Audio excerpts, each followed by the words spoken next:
বরাক উপত্যকার শিক্ষা মহলে এবার উদ্বেগের সুর। বন্ধ হয়ে যাওয়ার আশঙ্কায় আসাম বিশ্ববিদ্যালয়ের কেন্দ্রীয় বিদ্যালয়টি রক্ষার দাবিতে সরব হন কেন্দ্রীয় বিদ্যালয় সুরক্ষা সমিতি, অভিভাবক এবং সচেতন নাগরিকরা। একটাই দাবি, বিদ্যালয় বন্ধ নয়, শিক্ষার্থীদের ভবিষ্যৎ সুরক্ষায় দ্রুত পদক্ষেপ নিক সংশ্লিষ্ট কর্তৃপক্ষ।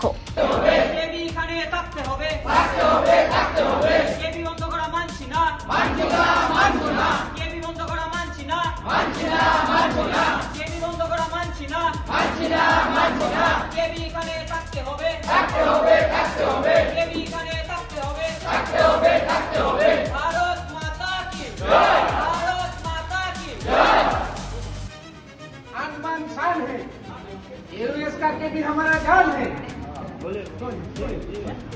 आन बान शान है, ये भी हमारा जान है, आन बान शान है, ये भी हमारा जान है। আসাম বিশ্ববিদ্যালয় কেন্দ্রীয় বিদ্যালয় রক্ষার দাবিতে কেন্দ্রীয় বিদ্যালয় সুরক্ষা সমিতির আহ্বানে আয়োজন করা হয় বিশেষ সাংবাদিক সম্মেলন এবং সভা। সেই সভায় উপস্থিত ছিলেন কেন্দ্রীয় বিদ্যালয় সুরক্ষা সমিতির সভাপতি তপন দাস, বিশিষ্ট সমাজসেবী প্রসেনজিৎ দেব, বিদ্যালয়ের পড়ুয়াদের অভিভাবক এবং স্থানীয় সচেতন নাগরিকরা। সভায় বক্তারা বলেন, একটি শিক্ষা প্রতিষ্ঠান শুধুমাত্র একটি ভবন বা কয়েকটি শ্রেণীকক্ষের সমষ্টিই নয়, এর সঙ্গে জড়িয়ে থাকে ছাত্রছাত্রীদের শিক্ষা, ভবিষ্যৎ এবং বহু পরিবারের প্রত্যাশা। ফলে আসাম বিশ্ববিদ্যালয়ের কেন্দ্রীয় বিদ্যালয় বন্ধ হয়ে গেলে তার প্রভাব পড়ুয়াদের উপর পড়তে পারে বলে আশঙ্কা প্রকাশ করেন তারা। বিদ্যালয়টি যাতে স্বাভাবিকভাবে চালু থাকে সেজন্য সংশ্লিষ্ট কর্তৃপক্ষের দ্রুত হস্তক্ষেপের দাবি জানানো হয়। পাশাপাশি শিক্ষার্থীদের ভবিষ্যৎ এবং শিক্ষার পরিবেশের কথা বিবেচনা করে প্রয়োজনীয় পদক্ষেপ নেওয়ার আহ্বান জানান উপস্থিত অভিভাবক এবং নাগরিকরা। সব মিলিয়ে আসাম বিশ্ববিদ্যালয় কেন্দ্রীয় বিদ্যালয়কে ঘিরে বরাক উপত্যকায় শুরু হয়েছে দাবি আন্দোলন।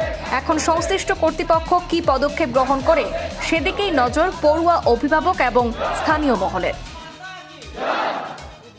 এই যে একটা প্রেস মিট, সেখানে আজ যুক্ত হওয়ার একটাই মাত্র কারণ যে আমরা সকলে জানি যে কোনো কেন্দ্রীয় সরকারের চালাতন যে প্রতিষ্ঠান, সেই প্রতিষ্ঠানগুলো আনতে গেলে অনেক পরিশ্রমের দরকার হয় এবং এই কেন্দ্রীয় বিদ্যালয় যেটা আসাম ইউনিভার্সিটি চালাচ্ছে আজকের দিনে, এটা আনতে অনেক আন্দোলন হয়েছে, অনেক দাবি দাবার পর এটা এসছে।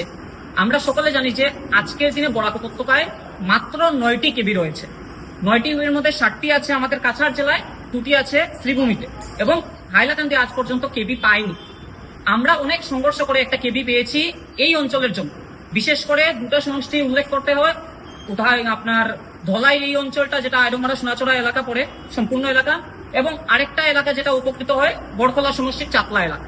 এই দুটো এলাকার অনেক বাচ্চা কাচ্চা, কচিকাচারা এখানে পড়াশোনা করে।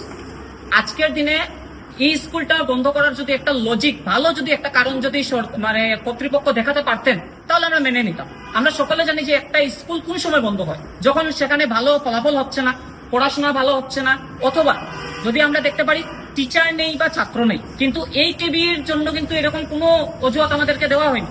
সুচ্চা বলা হয়েছে যে আর্থিকভাবে এই কেবি নাকি চালানো যাচ্ছে না, যেটা দাদা বলেছেন একটু আগে সভাপতি মহাশয়, এই যে কমিটি, যে বাকি কেবি যদি চলতে পারে তাহলে এটা কেন চলতে পারবে না? এটা তো কোনো নিয়ম যে অন্য কোনো নিয়ম সেটা নয়। আমরা সকলে জানি কেন্দ্রীয় বিদ্যালয়, অধিকাংশ কেন্দ্রীয় বিদ্যালয় সরকারি, যেটা কেন্দ্রীয় শাসিত, যেগুলো কেন্দ্রীয় সরকার যেগুলো চালায় সংস্থা, সেগুলোকে চালানোর জন্য দেওয়া হয়। যেমন রেলওয়ে চালাচ্ছে কতগুলো কেবি, ওএনজিসি চালায় কেবি। আমরা দেখেছি যে এরকম করে দেওয়া হয়। আসাম ইউনিভার্সিটিতে একটা কেবি দেওয়া হয়েছে এবং এই কেবি দেওয়ায় অত্যন্ত ভালো হয়েছে এই এলাকার গরিব ছাত্রছাত্রীদের জন্য। ওনারা পড়াশোনা করছেন এখান থেকে মেট্রিক দেওয়ার পর। আমরা জানি মেট্রিকের পর অনেক সুবিধা রয়েছে এই ইউনিভার্সিটিতে, ছেলে মেয়েদের দূরে যেতে হচ্ছে না, শিলচরে বা অন্য কোনো জায়গায় যেতে হচ্ছে না, এখানে স্কোপ পাচ্ছেন, এখানে থেকেই পড়াশোনা করছেন। আজকে যদি এই কেবিটা চলে যায় তাহলে সবচেয়ে প্রথম যে প্রবলেমটার সম্মুখীন মানুষ হবেন যে এতগুলো বাচ্চাদের ভবিষ্যৎ অন্ধকারের দিকে চলে যাবে। আজকে একটা কথা আমি দেখেছি যে এখানে উল্লেখ হয়েছে যে হয়তো ওনাদেরকে শিফটের কথাও বলা হয়েছে, কিন্তু শিফটটা কোথায় হবে? আমি যদি এই কেবিটা যদি ছেড়ে দেই, এই কেবি ছাড়ায় আরো 8টা কেবি রয়েছে, করিমগঞ্জে 2টা আমি ছেড়ে দিলাম, কাছাড়ের যেগুলো 6টা কেবি রয়েছে, 6টার মধ্যে শিলচরে একটা কেবি রয়েছে, সকলের জানা আছে, ওএনজিসি একটা কেবি চালাচ্ছে এবং এনআইটির কেবি 3টা কেবির মধ্যে আরেকজন ব্যক্তি এখানে বলেছেন যে 40 জনের উপরে একটা ক্লাসে দেওয়া হয় না। এতগুলো স্টুডেন্টকে অ্যাডজাস্ট করা অসম্ভব। আমরা ধরে নিতে পারবো যে এই স্টুডেন্টগুলোকে পরবর্তীকালে প্রাইভেট অথবা সরকারি যে কোনো স্কুলে ভর্তি করতে হবে। আরেকটা প্রশ্ন প্রধানভাবে যেটা তোলা হয়েছে যে বেঙ্গলি যারা জানেন না, আমরা জানি কেবিতে হিন্দি একটা সাবজেক্ট রয়েছে এবং ইংলিশ একটা সাবজেক্ট রয়েছে। প্রধানভাবে সংস্কৃত রয়েছে, কিন্তু আমরা যেটা সরকারি স্কুল দেখি আমাদের বিদ্যালয় যেগুলো আছে বা প্রাইভেট যেগুলো বিদ্যালয় রয়েছে সেগুলোতে কিন্তু আমাদের বাংলাটা নেসেসারি হয়। বাংলা যারা বাংলা জানেনই না, যে বাচ্চা কাচ্চারা বাংলা জানেই না, তারা কিভাবে এখানে গিয়ে পড়াশোনা করবে? আজকের দিনে আমরা সকলে জানি কেবি একটা প্রতিষ্ঠিত সংস্থা, কেন্দ্র সরকারের বিশ্বাসজাতীয় একটা সংস্থা। এখান থেকে পাস করলে পরে আমরা বলি যে অনেক স্মার্ট হয়ে যায় বাচ্চা কাচ্চারা। কেন কি এখানে স্পেশাল কেয়ার একটা নেওয়া হয়। আমাদের সভাপতি বা যারা রয়েছেন ওনারা বলেছেন যে আমরা প্রতিবাদ করব।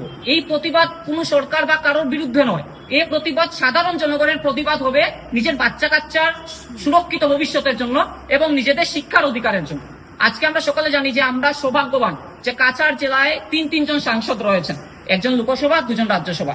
আমার মনে হয় ইতিহাসে হয়তো কোনো জেলার মধ্যে তিনজন সাংসদ অত্যন্ত বিরল একটা ঘটনা। আমি এর আগে কোনোদিন কোনো জায়গায় তেমন ভাবে শুনিনি যে একটা জায়গা থেকে তিনজন সাংসদ। আজকে দুজন বিধায়ক রয়েছেন এই এলাকা, যেহেতু দলাই এবং বড়খলা।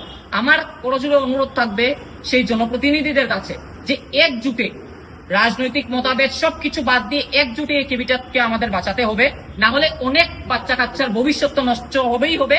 এবং এরকম একটা প্রতিষ্ঠান আগামী দিনে কবে প্রতিষ্ঠিত হবে এই অঞ্চলে সেটার কোনো আমরা গ্যারান্টি দিতে পারছি না, কারণ এটাই অনেক আন্দোলনের মাধ্যমে এসেছে।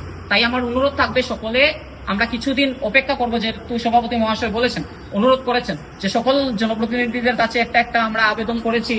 এই আবেদনে সাড়া আসেনি যতটুকু আমি জানি। যদি ওনারা সাড়া না দেন আমরা দ্বিতীয়বার ওনাদের কাছে অনুরোধ করব। তারপরও যদি কিছু না হয় এবং যেভাবে সময় কাটাচ্ছে, সামনে আর 1 মাস রয়েছে, সেপ্টেম্বর, অক্টোবরে কেবি বন্ধ হয়ে যাবে। এর আগে যদি আমরা দেখি সেপ্টেম্বর মাসের মধ্যে কিছু না হয়, আমরা প্রতিবাদে বসতে বাধ্য হব। সকলের হয়তো জানা রয়েছে, অনেকে আমাকে চিনেন, অনেকে চিনেন না। আমারও ঘর এখানে আয়রনবাড়া, আমাদের জায়গা জমি রয়েছে, আমিও এখানে ঘর বানাচ্ছি। আমারও আগামী দিনে আমার ভাই রয়েছে, আমার ভাই বোন রয়েছে, বা আমার যারা রিলেটিভরা রয়েছে, আমার নিজের জন্য আজকের দিনে এই আন্দোলনে যোগদান করতে হচ্ছে। কারণ আগামী দিনে এরকম প্রতিষ্ঠান আমরা আর পাবো না। একটা যে কোনো প্রতিষ্ঠান প্রতিষ্ঠিত হতে অনেক সময় লাগে।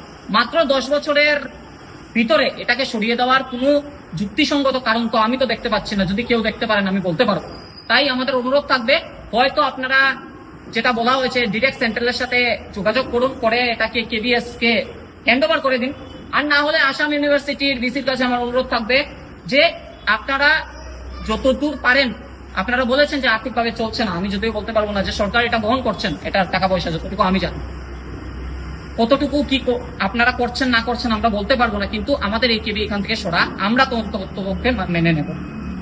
বন্ধুদেরকে আমরা এখানে আহ্বান করেছি, আর তাদের সঙ্গে আমরা নিজেদের মত বিনিময়ের জন্য তাদের মাধ্যমে আমরা এখানে যে জ্বলন্ত সমস্যা সেটা তুলে ধরার জন্য এখানে সমবেত হয়েছে। আজকে আপনারা জানেন আমাদের এই এলাকায় একমাত্র ইংরেজি বা হিন্দি মাধ্যমের সরকারি স্কুল এই কেন্দ্রীয় বিদ্যালয় আসাম ইউনিভার্সিটি, যেটা দীর্ঘদিনের আশা আকাঙ্ক্ষার ফলে বিগত 10 বছর পূর্বে শুরু হয়েছিল। কিন্তু 2-3 মাস পূর্বে আমরা পরস্পর শুনতে পাই যে সেটার নাকি 10 বছরের এগ্রিমেন্ট শেষ হয়ে গেছে, সেটা বন্ধ হয়ে যাবে। তারপর আমরা অভিভাবকরা নিজেরা মিলিত হয়ে বিভিন্ন স্থানে যোগাযোগ করার পর, আবেদন নিবেদন করার পর, আর বিশেষ করে জিনিসটা আমরা জানতে পারি যখন কেন্দ্রীয় বিদ্যালয়ের শিক্ষকদের বেতন বন্ধ হয়ে যায় 2 মাসের, তখনই জানতে পারি যে এগ্রিমেন্ট শেষ, তাই বেতন পাচ্ছেন। তো আমরা যখন দৌড়ঝাঁপ শুরু করি তখন আবার 6 মাসের এগ্রিমেন্ট হয়, কিন্তু 6 মাসের এগ্রিমেন্ট এই অক্টোবর মাসের 24 তারিখে শেষ হতে যায়। আমরা এরপর অনেক জায়গায় আমাদের এই বরাক উপত্যকার যত সাংসদ, বিধায়ক, রাজ্য সরকারের মন্ত্রী সবার সঙ্গে যোগাযোগ করেছি। সবাই আমাদেরকে আশ্বাস দিয়েছেন যে না, যাবে না, কৃষি ইউনিভার্সিটির সঙ্গে বৈঠক করে তার একটা ফসলা করবেন, এই করবেন, সেই করবেন, দিল্লিতে আলোচনা করবেন। কিন্তু আজ অবধিও তার কোনো সুরা আমরা দেখছি না। আর মধ্যে মাত্র 1 মাস হাতে সময় আছে। তারপর আমরা ভিসিকেও আমরা অ্যাপয়েন্টমেন্ট চেয়েছিলাম যে আমরা জানতে চাই ওনার মুখ থেকে কি অবস্থা। তো ভিসি ইউনিভার্সিটির অনারেবল ভিসি আমাদেরকে, অভিভাবকদেরকে একদিন দেখেছিলেন, আমরা 25 জন গেছিলাম। আমাদের সঙ্গে আধা ঘন্টার মতো সময় দিয়েছিলেন। উনিও নির্দ্বিধায় বললেন যে আমি মজবুর, কেবি আমাকে বন্ধ করতেই হচ্ছে। হ্যাঁ, ফান্ডের অভাব, আমি আর কেবি চালাতে পারবো না। উনিও কেবির খুব প্রশংসা করলেন যে ভালো স্কুল, ওনার স্ত্রীও কোন কেবিতে টিচার, ওনার মেয়েরাও কেবিতেই পড়াশোনা করেছেন, কিন্তু আমি মজবুর, আমি চালাতে পারছি না। যদি আপনারা পারেন ফান্ডের ব্যবস্থা করতে কিংবা ডাইরেক্ট কেবিএসও যদি চালায় আমার কোনো আপত্তি নেই। সুন্দর খোলাখুলি বলেছেন। প্লাস আমরা ডেপুটি রেজিস্ট্রার রাজস্বী চক্রবর্তীর সঙ্গে উনিও ছিলেন, উনিও বললেন যে আপনারা দেবাশিস চক্রবর্তী, উনিও বললেন যে আমাদের কিছু করার নাই, আপনারা যদি আন্দোলনেও যান আমরা হয়তো মঞ্চে গিয়ে আন্দোলন মঞ্চে বসতে পারবো না, কিন্তু যা সহযোগিতা লাগে আমরা করব। তখন আমরা বুঝে গেলাম পরিস্থিতি। কিন্তু একটা প্রশ্ন, এনআইটিতে যে কেবি চলছে সেটাও প্রজেক্টের স্কুল, সেটাও 10 বছর বা 5 বছর এগ্রিমেন্টের মাধ্যমে হয়, সেটা চলতে পারে, আমাদেরটা চলতে পারে না। আর সরকার তো শিক্ষার বিস্তারে অনেক বড় বড় প্রকল্প নিচ্ছেন। আমরা দেখছি যেমন রাজ্য স্তরে জেলায় জেলায় মেডিকেল কলেজ করার প্রকল্প চলছে। যে একটা কেবি আজকে এই 20 কিলোমিটারের মধ্যে একটা কেবি, ওটার অত বড় কি যে ওটাকে বন্ধ করে দিতে হচ্ছে, এটা বড় সাংঘাতিক কথা। আর এখানে 500-র মতো স্টুডেন্ট পড়ে, 500-র মতো বাচ্চারা পড়ে, এর মধ্যে 100-এর উপরে আছে আরটি, বিপিএল, এইসব ক্যাটাগরি যাদেরকে কোনো ফিস দিতে হয়। স্কুলটা যদি বন্ধ হয়ে যায় তাহলে এই সাধারণ গরিব পরিবারের বাচ্চাদের কি অবস্থা হবে? আর আমরাও নিম্ন মধ্যবিত্ত পরিবারের, এটা একটা মস্ত বড় সাশ্রয়, আমাদের একটা আশ্রয়, আমাদের একটা ভরসা যে এখানে অল্প পয়সাতে বাচ্চারা ইংরেজি এবং হিন্দি শিখতে পারছে। এমনিতে তো রাজ্য সরকারের বাংলা মাধ্যমের স্কুল প্রচুরই আছে, কিন্তু নিম্ন মধ্যবিত্তদের কি শখ জাগে না যে আমার বাচ্চা ইংরেজি মাধ্যম পড়বে বা হিন্দি মাধ্যম পড়বে? তাই মিডিয়ার বন্ধুদের মাধ্যমে আমরা এখানে যারা রাজনৈতিক নেতৃত্বরা আছেন তাদের দৃষ্টি আকর্ষণ করছি, কেন্দ্রীয় সরকারের দৃষ্টি আকর্ষণ করছি, এইচআরডি মিনিস্টারের দৃষ্টি আকর্ষণ করছি, আমাদের এই এলাকা কেবি যাতে কোনো অবস্থায় বন্ধ না হয়। আর আমরা এর প্রতিবাদে প্রয়োজনে ধর্নায় বসবো বা যা যা গণতান্ত্রিক পদ্ধতিতে করা যায় আমরা করবো, তা আমরা সহজে মেনে নেব।